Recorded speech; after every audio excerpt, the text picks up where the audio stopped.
आगा से लाइक दही बाइक दही आगा से लाइक दही बाइक दही पीछा से कमेंट कर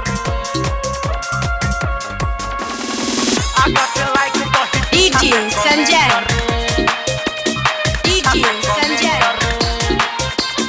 माँ गायत्री रिकॉर्डिंग स्टूडियो। आगा से लाइक दही बाइक दही आगा से लाइक दही पीछा से कमेंट कर पूरा शरीरिया में मारे छै ई सेंटर रे, पूरा शरीरिया में मारे छै ई सेंटर।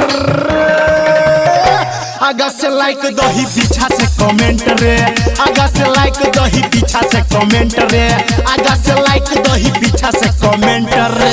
पूरा शरीरिया में मारे छै ई सेंटर रे, पूरा शरीरिया में मारे छै ई सेंटर। आगा से लाइक दही पीछा से कमेंट रे, आगा से लाइक दही पीछा से कमेंट रे, आगा से लाइक दही पीछा से कमेंट रे।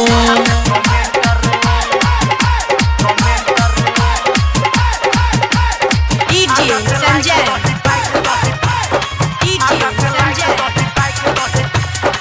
आगा से लाइक दही पीछा से कमेंट कर पीछा से कमेंट कर रे एकर देख के सेक्सी फिगर सब छौरा के भेले फीवर।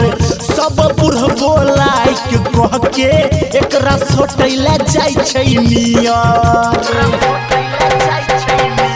हाँ एकर देख के सेक्सी फिगर सब छौरा के भेले फीवर।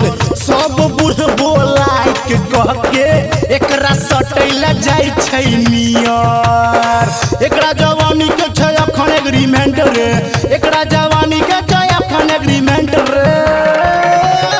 आगा से लाइक दही पीछा से कमेंट रे, आगा से लाइक दही पीछा से कमेंट रे, आगा से लाइक दही पीछा से कमेंट रे। माँ Gayatri recording DJ studio. Sanjay DJ Sanjay